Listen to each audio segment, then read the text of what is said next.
Jésus était un individu qui s'adonnait fréquemment à la prière. La prière constante et répandue constituait un élément indispensable de sa vie spirituelle et de sa croissance spirituelle. Il était la source de sa vie spirituelle et de sa puissance, comme illustré dans Matthieu 26, verset 41, où il exhortait ses disciples à veiller et à prier pour ne pas succomber à la tentation. Il y a eu au moins 2 moments marquants dans la vie de Jésus où sa prière se distinguait. L'un d'eux était dans le jardin de Gethsémani, où, malgré la présence de ses disciples, il les laissa se reposer et se retira plus profondément pour prier avec une intensité telle qu'il transpirait des gouttes de sang, comme décrit dans Matthieu 26, versets 36 à 44 et Luc 22, verset 44. Un deuxième moment de prière d'une importance monumentale se produisit pendant les heures sombres de l'expérience cruciale sur la croix.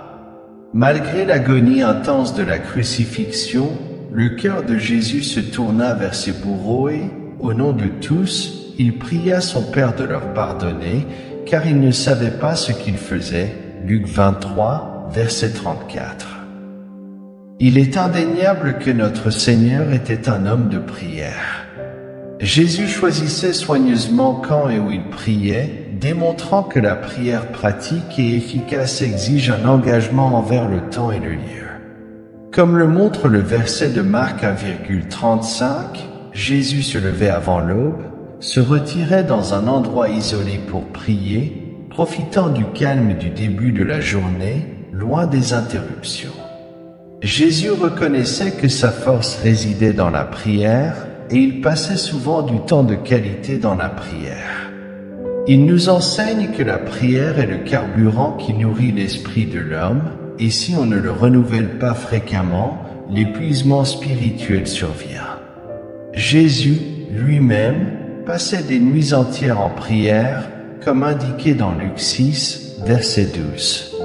L'Église contemporaine, bien qu'embellie par des édifices imposants, doit redécouvrir l'importance de la prière solitaire. La prière ne doit pas être seulement une activité rituelle, mais un moyen de rechercher Dieu avec tout notre cœur. Les réunions de prière au sommet des montagnes et les moments solitaires de communion avec Dieu sont essentiels pour renouveler la passion de l'Église et atteindre la génération actuelle. Jésus a établi la norme de la prière pour nous et suivre son exemple nous guide dans la vie, l'adoration et la prière, Luc 18, verset 1. Il est impératif de toujours persévérer dans la prière sans jamais abandonner, car Dieu désire que nous le fassions.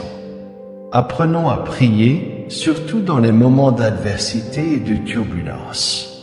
En période difficile, au lieu de se décourager et d'abandonner, prions avec endurance, courage et engagement. La prière doit occuper une place prépondérante dans nos vies, comme cela était le cas pour Jésus. Même en tant que Fils de Dieu et Sauveur du monde, la prière occupait toujours la première place dans sa vie. La priorité de la prière dans nos vies devrait être la même que celle qu'elle avait pour Jésus.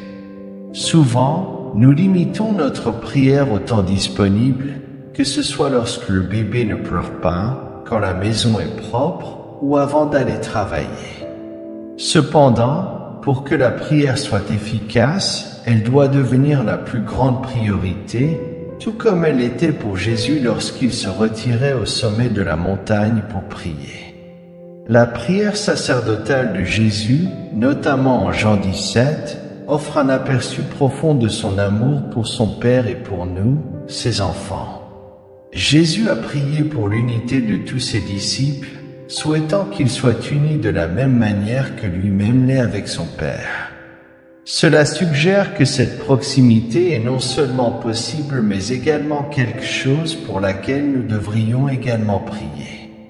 Dans sa prière, Jésus a également imploré la joie pour ses disciples, soulignant que cette joie divine devrait être une possession constante.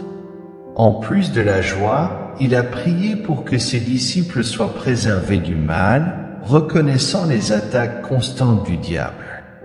Il est crucial que nous suivions cet exemple dans nos prières, demandant à Dieu de nous garder du mal et de nous fortifier face aux tentations et aux attaques du diable. La prière devrait être un moyen par lequel nous cherchons la proximité avec Dieu, partageons nos préoccupations et recevons la force nécessaire pour vivre une vie sainte. En suivant l'exemple de Jésus dans la prière, nous pouvons trouver la force, la joie et la protection nécessaires pour faire face aux défis de la vie.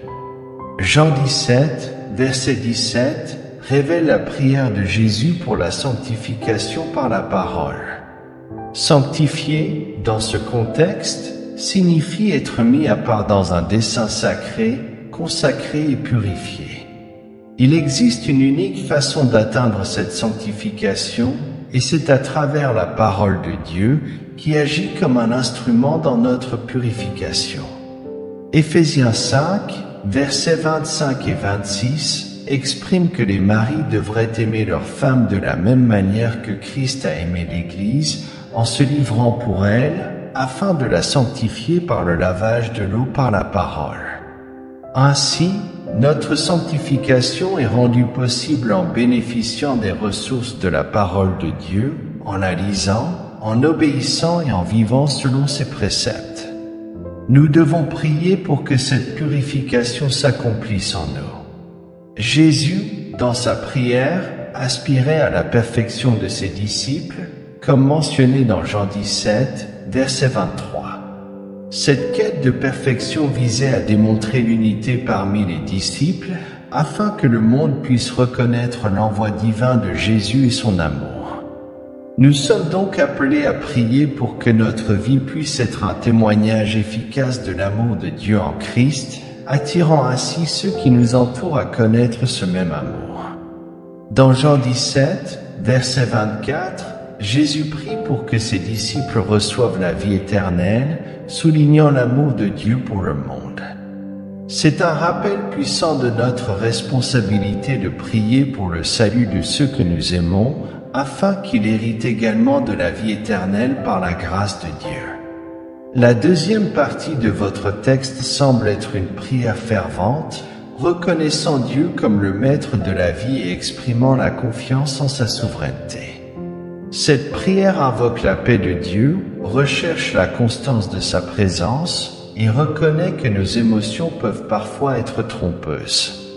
La prière exprime également la gratitude pour la bonté, la fiabilité et la puissance de Dieu, tout en cherchant à vivre sans peur, ancré dans la certitude de sa vérité et de son amour inflexible.